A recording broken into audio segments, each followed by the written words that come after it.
Hey, everybody. Welcome to AST Radio. I'm your host, Sasquatch. This is a special edition of AST Radio.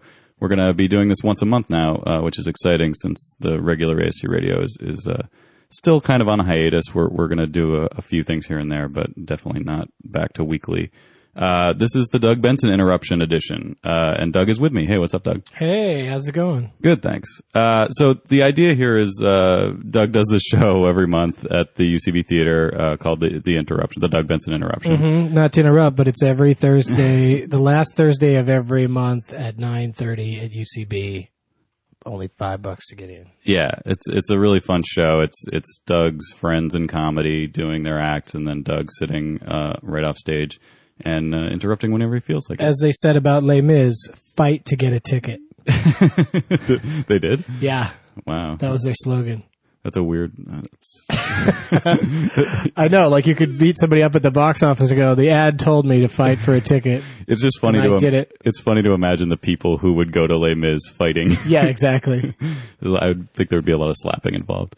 But anyway, all right. So what we're going to do here is we're going to play clips. Actually, we did this last time Doug was on the podcast, but this is instead of interviewing him for like an hour and then doing it, we're going to just get right to the clips from the interruption itself, and Doug's going to set it up. We're going to talk a little bit about the guests, and yeah, let's just jump right into the hilarity. Let's do it. So why waste time with all this banter? Yeah, exactly. So this past week you had Andy Kindler, Arj Barker, Brian Posehn, and Paul F. Tompkins. Yes, a 4-person interruption. Usually it's 5, and the show's been going horribly, horribly long to the detriment of both the audience and the whichever comedian is to go last.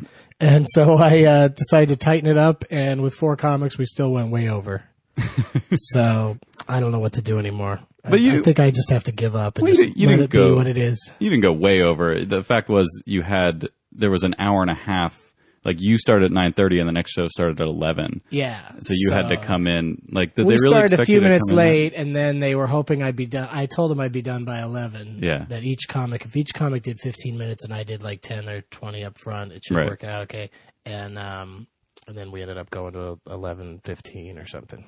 Right. So it wasn't so bad. No, it wasn't. It wasn't in terms of the audience. It wasn't as bad as a couple other shows I've done where it's gone like 2.5 hours, right. And they start to get exhausted, but they can't leave because something funny might happen. Right. So, and I always save the best for last. So it's like people have to wait around, but we're getting better at it. So, hopefully I'll be able to tighten it up and use 5 comics, because I do like having a lot of comics on the show just because there's so many around, and it's so much fun to do it with a bunch of different people. Well, for a 4-person lineup, this was about as good as you could get. I mean, these are some strong comics. Yeah, these guys are all awesome, and they're all close enough friends that I can pretty much say anything to them and do. Yeah.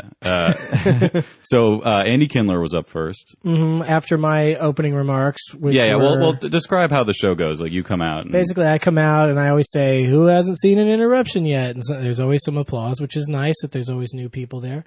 And then I basically explain the premise, which is that I invite my stand-up friends that are all pretty successful and very good stand-ups. I invite them to take the stage, and I host the show. But then when it's not my turn to talk, I talk anyway. I sit in the audience with a microphone and interrupt whenever I feel like it, which I think you already said earlier in this podcast. That's okay. But so that's the premise. And so I have to do a few minutes at the top of the show. So this time I devoted most of my time to my strategy for Last Comic Standing, which is, currently there's voting going on where 2 contestants that didn't make it into the Queen Mary on the TV show, they get to come back and do like a head-to-head competition to determine who's the most downloaded comic or something. It's just a bullshit, like, you don't really win any prize or anything, but the exposure on Last Comic Standing has been so good for me that I figure, what the hell, I might as well go on it one more time. Yeah. And I read a couple of jokes that I'm trying to prepare jokes specifically for that appearance in case it happens. They show Last Comic Standing on the Bravo network, but most of the stuff on Bravo is like, super gay, like Queer Eye for the Straight Guy, Kathy Griffin, Celebrity Poker. So I decided, I think instead of Bravo, the network should be called Bravo. And so I want to say that on Last Comic Standing. I probably shouldn't be saying, they'll probably listen to this and go, well, we can't have him back on if he's going to just, but that's not that mean of a joke. And then the other one is that, Ant, of course, was a comic that was made fairly successful by Last Comic Standing. But, if he's as gay as he says he is, I think he should be called Aunt instead of Ant. That's all I've got so far. And you did mention that maybe those jokes are too similar to each other. They are. It's kind of the same joke twice in a row. Right. But I switched the order this time for you, and I think it works better. I think it does work better that way. Yeah, you're right. So, and then I also talked about also I should mention that in a couple of weeks. Tonight it'll be determined if I advance in this online thing. And when you say tonight, you mean the night. The night we're shooting. By the time you hear this, you won't. This will have already happened. So exactly. It's too late for you guys to vote. So that's but then if I do make it to the next round, there'll be 5 comics in a couple of weeks that people will have to choose between to determine the 2 who get back on the show. So all I'm saying is look out for that and vote for me often. If you have more than one email address, you can use them all. That's NBC.com. Yes. You can just go there and click on Last Comic Standing or something. Yeah. You just find the show Last Comic Standing on their page, and then it'll say online vote or whatever. And just tear it up. So, but then the other thing you did might be a moot point, though. I might not advance as of the day we're recording this. And then the other thing I talked about was how a fellow sent me on my MySpace page a message saying that he had written a screenplay with me in mind. Who should I send it to? How can I get this thing going? And I was excited, but it's like, what do you mean? Who do you send it to? I mean, like, I need someone to write a script starring me, and they already have some sort of deal somewhere or something. Right. But this guy apparently thinks that my name alone will get, excitement about his script just because it's written for me. Yeah. And so I read some of it to the audience, and well, he sent you one scene, right? He sent me the very first scene to try to grab me, and in that scene, I end up masturbating in a bathtub, and my mother's banging on the door and yelling at me, and it's like, I don't have to repeat, stuff that just happened a couple of months ago. The wounds motion picture form.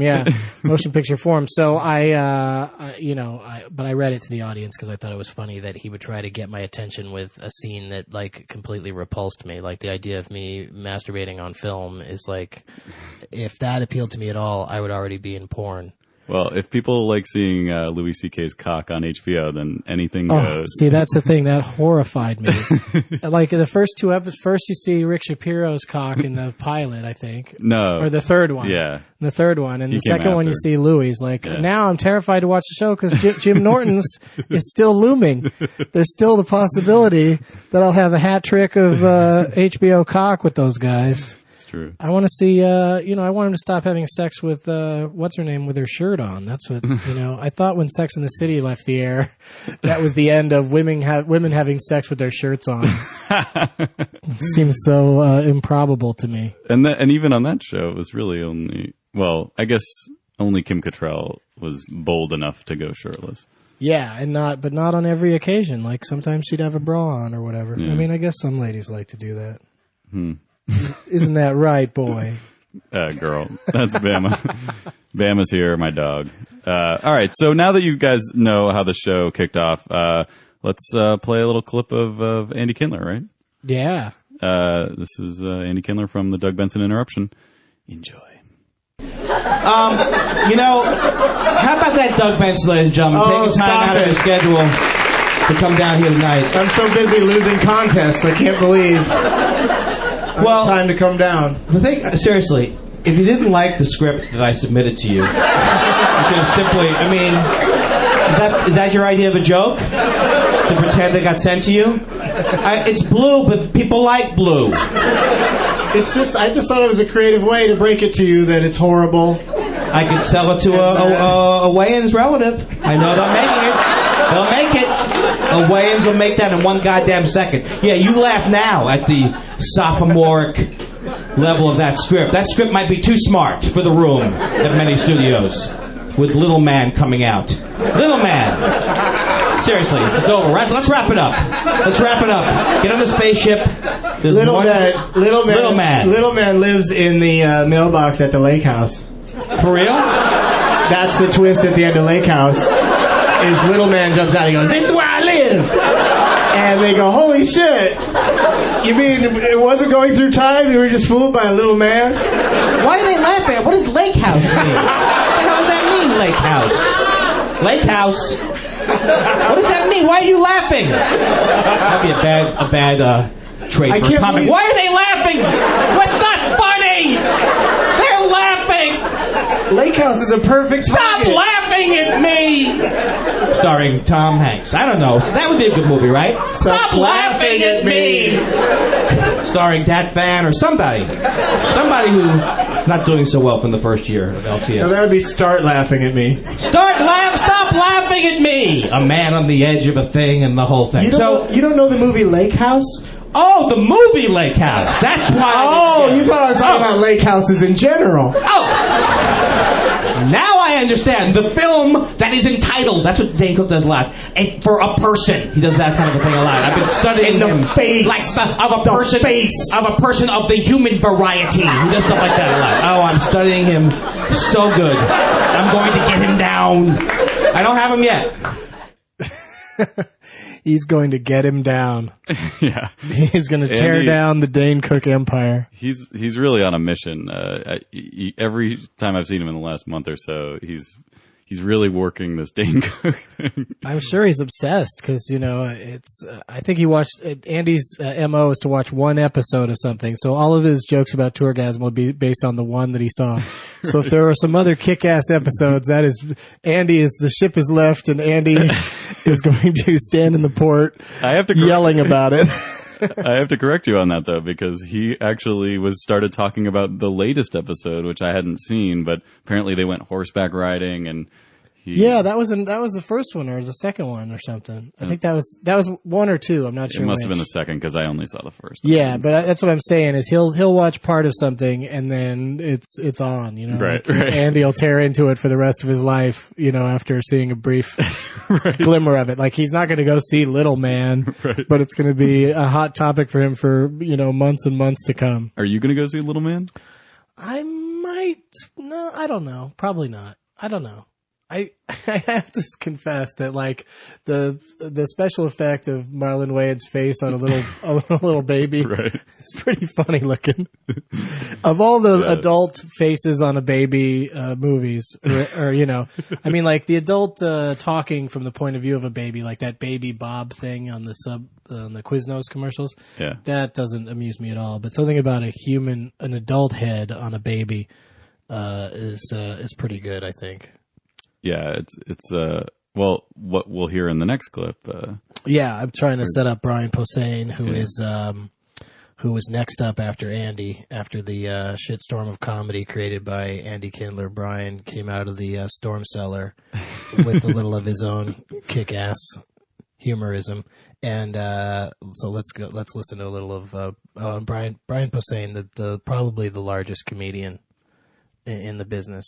Yeah, and I guess the only other thing you need to know is that the rest of Andy's set was pretty much devoted to Tourgasm, and I think he might have talked about something else that he didn't like on television. But anyway, that was so when Brian comes out, you'll hear him reacting to that. But yeah, here's Brian Posehn.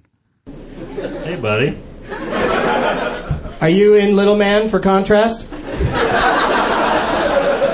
You play like the I actually passed on Little Man. They offered you a part? Yeah, and I very rarely pass. And as you can tell by my IMDb, if you IMDb me, you're like, this guy never says no. Dumb and Dumberer is underrated. Yeah, you're right. But no, I passed on Little Man, and for a while I was like, thank God I passed on Little Man, and I know it's going to be huge. And so like a week or two from now, I'm going to be like, why did I pass on Little Man? I should have been fucking rolling around in Little Man money. I get jerking off on my Little Man money. Are you like a guy that's like mopping up a hallway and Little Man slides into your testicles? No, that I would have said yes to.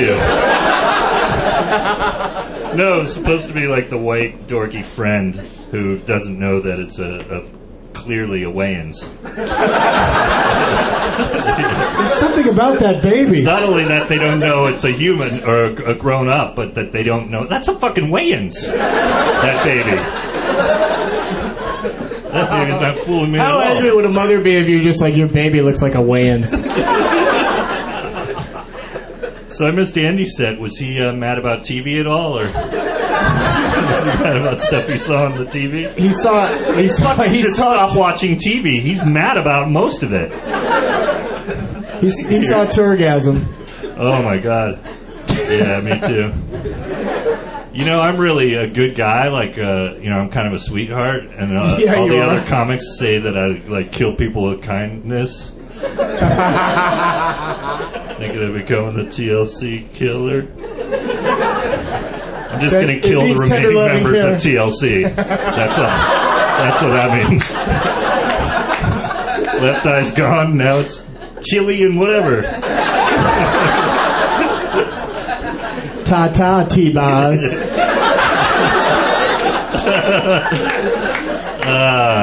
I want to kill her just so I can say that. I don't even hate her.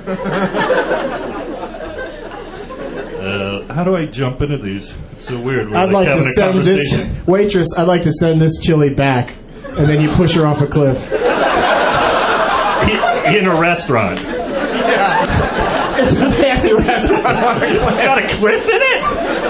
Where is that? It's in Malibu. It's overlooking the water. It's next to. So they built the restaurant around the cliff. Yeah. They didn't like haul a cliff in. Yeah, and she's standing near the window. And you say, waitress, I'm sending this chili back into the ocean, and then you push her out. I get that part. Yeah. It doesn't really have to be in a restaurant. You don't have to be in the place. You say waitress. No, it's like it's a witty thing to say. It's just you and chili, and you're about to murder her. And she's like, why do you ask for a waitress? Oh, because he's going to push me. Those are her last words. There's no waitress. Oh, God.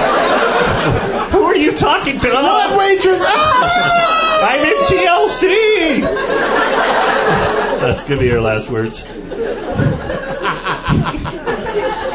Each one's death is worse than the last. I don't even know. I don't want to do these bits. It's more fun just talking to you about stuff.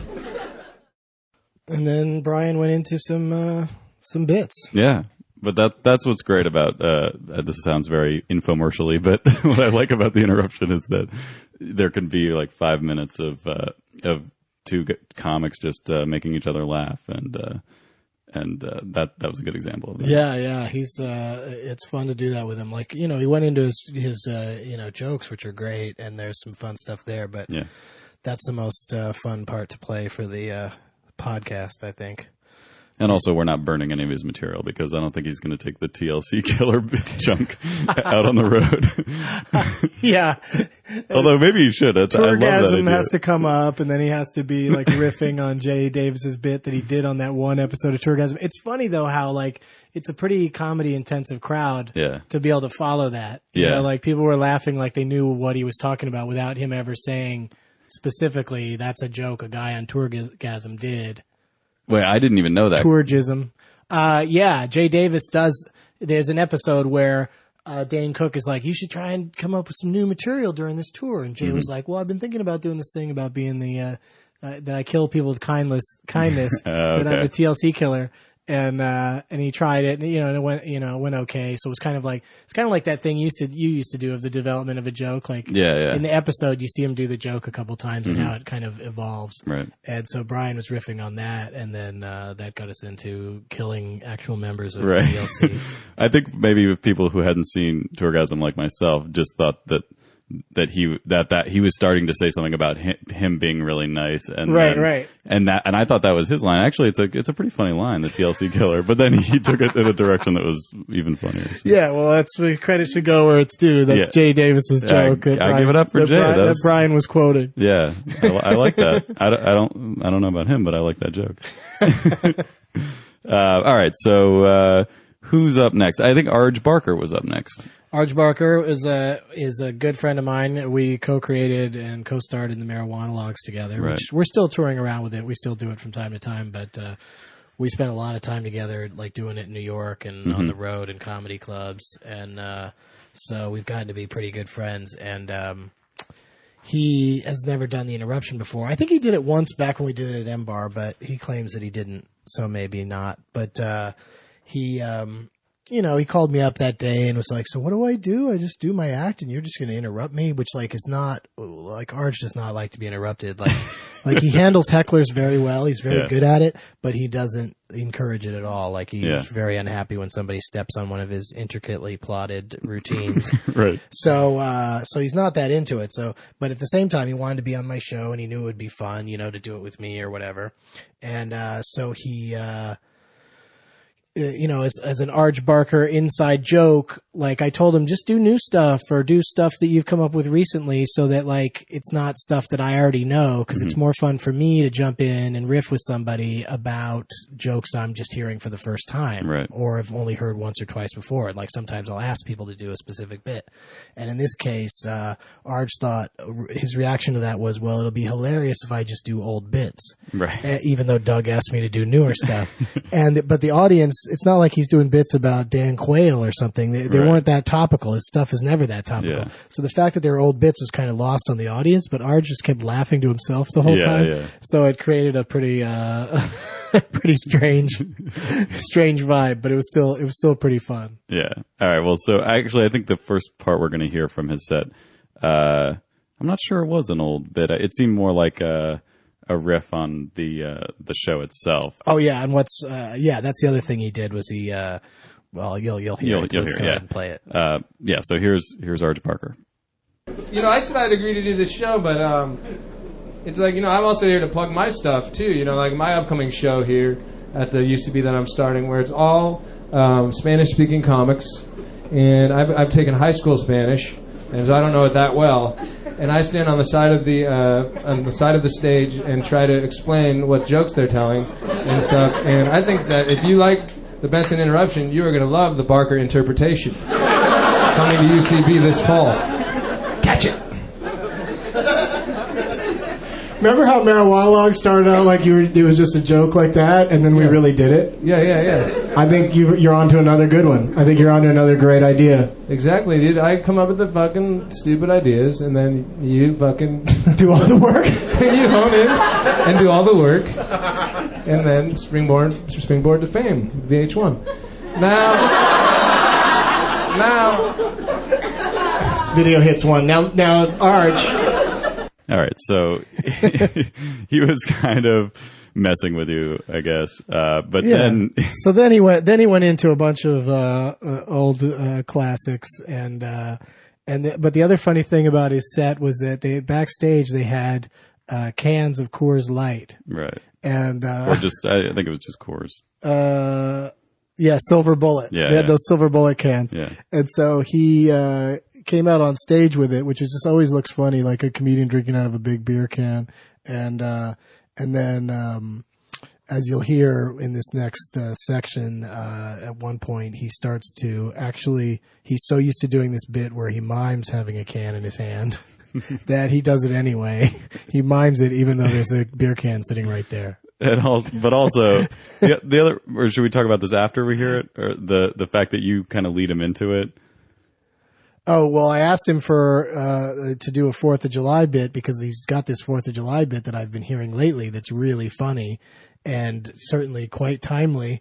And for some reason, he chooses that as an opportunity to pull out some old 4th of July bit that after spending that I don't remember. Yeah, after spending the set doing all these old jokes that are on a CD and stuff, you decide to play along and set him up for an old joke, and he goes to an even older joke. Yeah, well, I tried to set him up for to do a new classic, and then he whips out an older version of another thing about the same subject. So that's why we're both sort of giggling at what's going on. Now, Arj,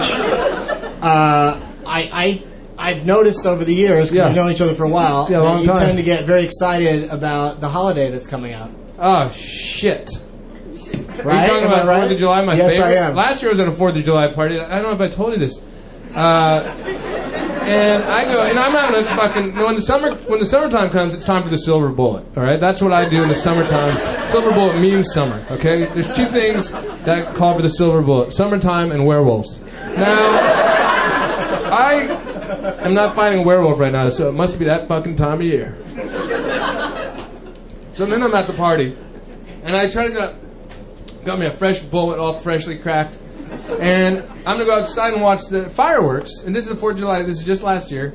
So it's a new joke, because it hasn't been 4th of July again since. And I start to go outside, and this girl gets emotional. You can't go. What are you doing? You can't go outside in the street with a beverage containing alcoholic content. If the beverage has been opened, it's illegal to go outside. You can't go on the street with that beverage. It's open, it contains alcohol. It's illegal. You can't go out there. I was like, you want to get the fuck out of my way? Wait, you could just hold the can that's sitting there. You don't have to mind it.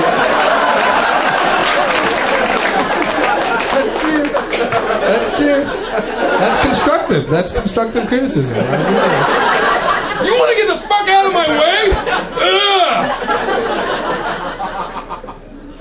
Ugh. My country is having a birthday party.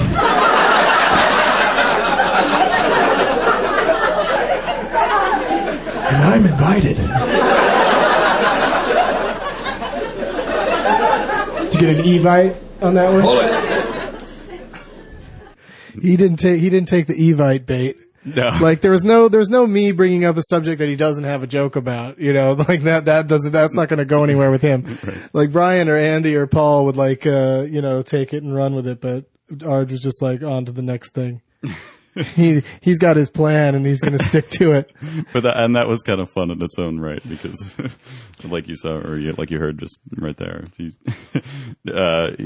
took the criticism constructively. Yeah, he really did. Which was nice. I wasn't criticizing. I was just trying to have some laughs at his expense. Right. You didn't want to help. Hey, I wanted to timestamp this particular podcast with a note about something that happened over the weekend. We lost one of those old showbiz a-holes died over the weekend. Yeah. Yeah. Aaron Spelling? No. The Eddie from Frasier. Oh. The dog Moose died over the weekend. Oh, no. That's horrible news. That was great, though, that you jumped right in with Aaron Spelling. I was hoping that you would. Instead of, like, if you hadn't heard about Aaron Spelling, you just sit there going, oh, yeah? Who died? Well, I'm sorry to hear about Eddie. Yeah, he is a cute doggy. He was. But there's more where that came from. He loved that chair. Yeah, your dog's pretty cute, too. Yeah, she is. She could have played that part. All right. That might not make the final show. That little interjection. Your dog doesn't really have the dirty looks down. Your dog's pretty friendly to everyone. Well, yeah, but once you get to know her, you realize she has a sarcastic side. I look forward to that day. I look forward to finding that side. All right. So last of up, your dog. Yeah. Last up on the interruption this month was Paul PFT, Tompkins, a frequent guest. Closes every interruption, pretty much. One of the great closers in the biz. Yeah, he's always money in the bank, but also always comes out either upset that the show's run so long and that he doesn't have much time, or upset at me because my intros are horrible.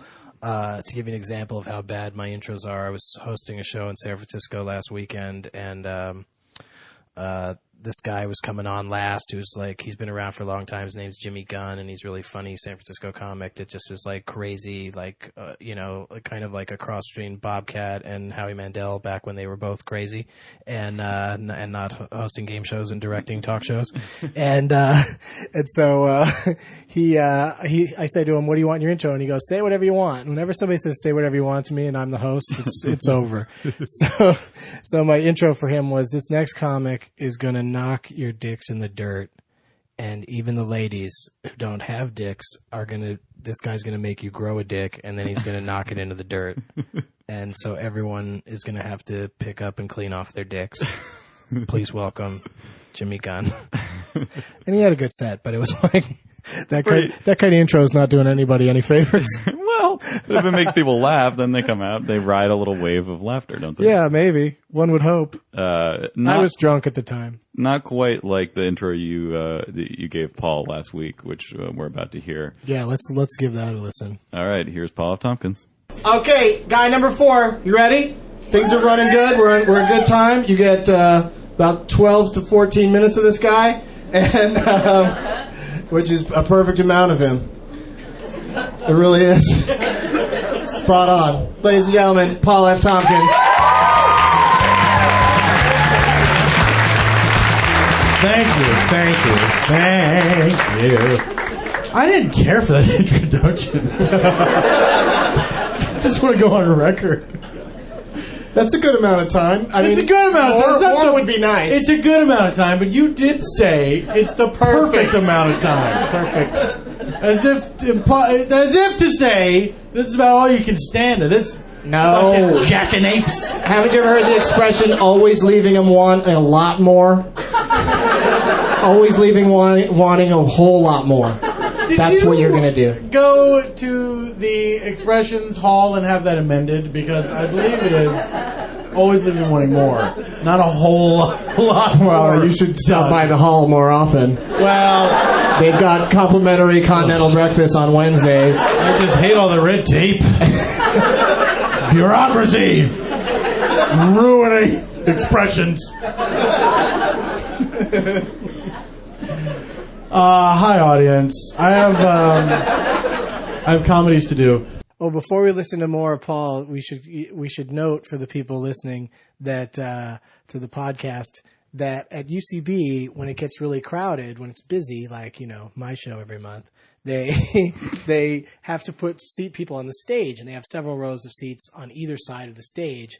And in this particular case, like, there was an extra row of seats where people were like all the way up against the curtain that blocks the backstage area, like the curtain between the stage and the green room. Right. But we all travel back behind there to go on stage. So Paul, something happened when Paul was walking through back behind Let's stage. let him explain it. Yes. Here he is. You guys are sitting too far back, and you're making a bulge in the curtain, and I think I elbowed one of you in the head. I'm just letting you know that it's like, usually the curtain's just supposed to be falling straight, then we're back there, like, there's people right there, like here, like they're hiding. That's what it looks like. They'll never find us. So if I hit you in the head, I'm sorry. And if I did it a bunch of times, I'm sort of delayed. We've got stowaways. Turn the theater around. We're too far out. We can execute them by theater law. And marry them first. Yeah, marry them. Let's marry them too. I like to laugh because it was sort of almost sarcastic. She went, ha, ha, and then I pointed at her, and then she went like this. That was the perfect response. Perfect. All right, you guys. Let's start doing some comedy. All right, you guys. Let's start watching me do some comedy, shall we? 10 to 12 minutes of Paul F. Tompkins is perfect. It's the perfect amount. Let's do it. Any more and you would go into a fucking coma. You can't handle it. A laughter coma. It's too good! My systems are shutting down.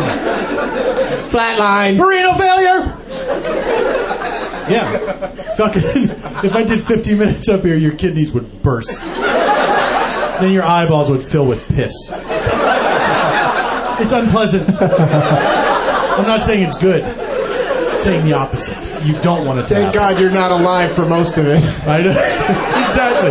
Luckily, it kills you very quickly. But you do hang on there long enough to realize, oh, my eyeballs are filled with piss. You have just enough time to do this. And then you go to meet your maker. All right. So yeah, that was Paul. That was the beginning of Paul's set. That was a funny face he made. Oh, if only you could have seen that The face. eyeballs full of piss face. Podcast listeners, you're missing out. Yeah, just imagine. You know what Paul looks like. Just imagine his face if his eyeballs were full of piss right before he died. Next time you're watching Best Week Ever, just pause it. Pause your TiVo on his funny face when he's saying something, and that'll approximate it. Let's listen to some more of his funny. Yeah, he did a nice long set, and then wrapped it up with a great little string of jokes about the costume, people who wear costumes on Hollywood Boulevard. But then that led into this little ditty. Here he is. Here's another thing. I was walking down Hollywood Boulevard the other day, and you know they have those stores with the stripper clothes in them, where like there's like window and you can be like a sexy firefighter or a sexy St. Pauli girl. I know the one you're talking about. The window tastes funny. Yeah, that one. Yeah, exactly. Like at first it seems like cinnamon, but then it's an aftertaste. It's kind of bad. It stays with you. You guys saw it that time. So I look in the window and there's like the regular shit, but then there's a costume that's a sexy bee.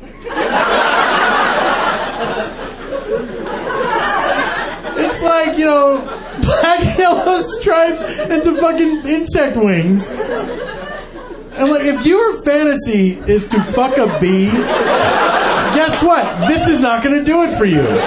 Because it's not right. It's like, oh, you just look like a woman with a half-assed bee costume on. I really want to fuck that bee.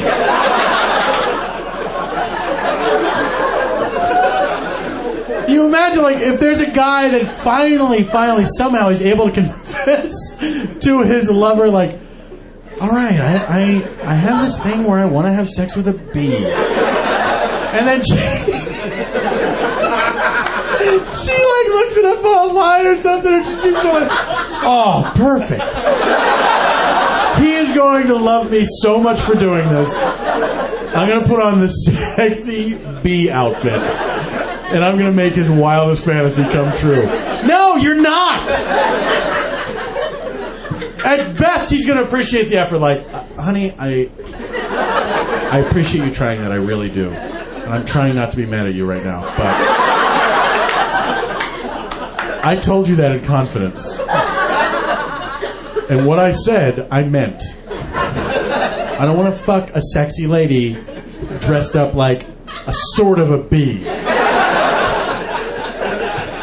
Not even if I put on No Rain by Blind Melon.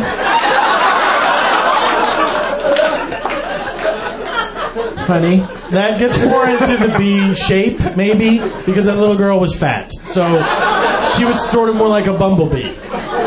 You're not even like a yellow jacket. You just look like a hooer who got into a weird transportation booth with a bee costume. It was part of some sort of sting operation. I wanted to make it as hard for you to wrap it up now as possible. And I think I succeeded. Oh, I hope you're happy.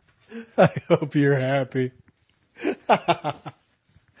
I still think that's a funny thing to say, sting operation, but it's funny that hearing it again, that audience says, ha ha, oh, like how they like go from elation to sadness so quickly. Yeah, I contend that if people would just open their hearts to puns, then people could laugh freely at a legitimately funny thing without judging it and without feeling dumb.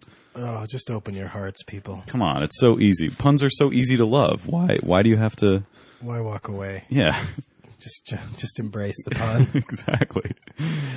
Oh man, I want to fuck a lady in a pun costume. I want to fuck a pun. So that's the highlights from the Benson interruption on Thursday, June 22nd. Yeah. So that's what happened. That's what you missed if you weren't there, and that's what you got to enjoy again if you were. You missed that and a whole lot more. Yeah, a lot more talking from a lot more comedians. But you did an excellent job, Sasquatch, of picking out the. Thank you. I thought you were just a lumbering woodland beast, but it turns out you're good at selecting clips from shows. And I guess we could use this opportunity here at the end to plug upcoming interruption shows. We've got a special 11 p.m. interruption show at the UCB in Los Angeles on July 7th. So if you are not too burned from fireworks and whatnot on the 4th come out at 11 p.m. on the 7th. I think it's $8 to get in, and Paul Tompkins will be there as usual. Graham Elwood will be back. He wasn't in the last show because he was entertaining the troops in Lake Tahoe. I mean, he was doing shows in Lake Tahoe, but maybe some troops came in and maybe they were entertained. And 3 other special guests. I'm talking to some people about appearing on that one, and so we should have a good lineup. Check out the show calendar on aspecialthing.com, and you will see when those dates come up. Yeah, and UCBtheater.com, spelled theater Theatre, because they're classy. And actually, if you type it the other way, it'll still go. It'll to still the go. site. Good, Yeah. good. And because it's driving me crazy when you're typing in a .com and you type a comma instead of a period, how it always just goes, can't find that. But like when you type in the misspelled word, they go, do you mean this? Yeah, it's not fair. Browsers should know that a comma you didn't. It's mean close that. enough, yes, exactly. Who would put a comma in a web address? Exactly. And then the next regularly scheduled final Thursday of the month, Interruption at 9:30 at UCB in LA will be a special guest hosted by Paul F. Tompkins. What? He's going to do my part. He's going to come out and host, and I'm not going to be there at all. And so far lined up for that one are Graham Elwood, Andy Kindler. I know. How do we get him? And Jen Kirkman's going to do it. And then we'll add 1 or 2 more special guests to that show. But that should be really fun because Paul F. Tompkins is great at being interrupted, so he'll be equally great at interrupting. Yeah. And one more programming note for our East Coast friends. Yes. I'm going to be performing in the High Times Comedy Festival that weekend, July 27th through the 29th at Gotham Comedy Club in New York.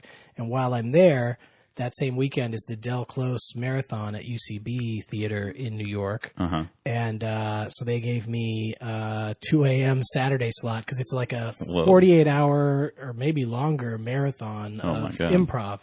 So I'm going to do an all improvised interruption at 2 a.m. on Saturday, the 29th.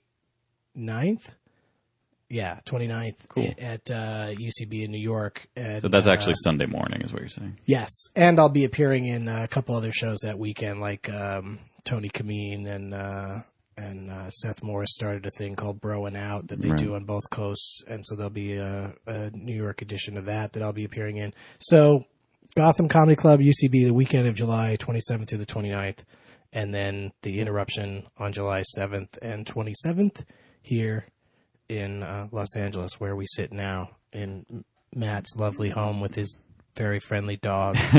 Overly friendly dog. Yeah, and if you can't make any of those shows, which I know a lot of people listening are nowhere near New York or LA, we'll keep bringing you the highlights of the Interruption right here on aspecialthing.com on the AST radio podcast. Yes, we will. So that's fun, huh? Yeah. Yeah, I'm excited. I think it's a cool thing to do, and it's a nice little treat for people who. If you miss it, you got to check it out. And even if you were there, like we'll definitely play the parts that are probably never going to be repeated again in terms of riffs and things that kind of happen spontaneously. Right. Yeah.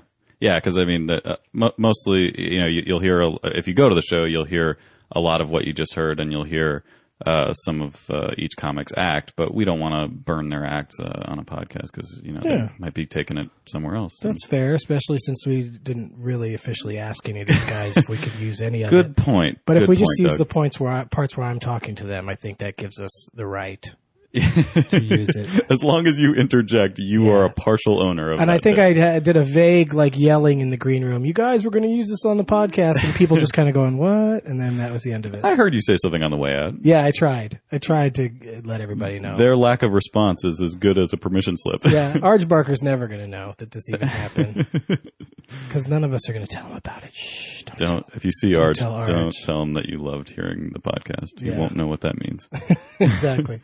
All right, guys. Well, this has been the Doug Benson Interruption edition of AST Radio. I want to thank Doug for being here and doing it, and I want to thank him for letting me record the show. Thank you for doing it. Sure. And until next time, we'll see you all on the board.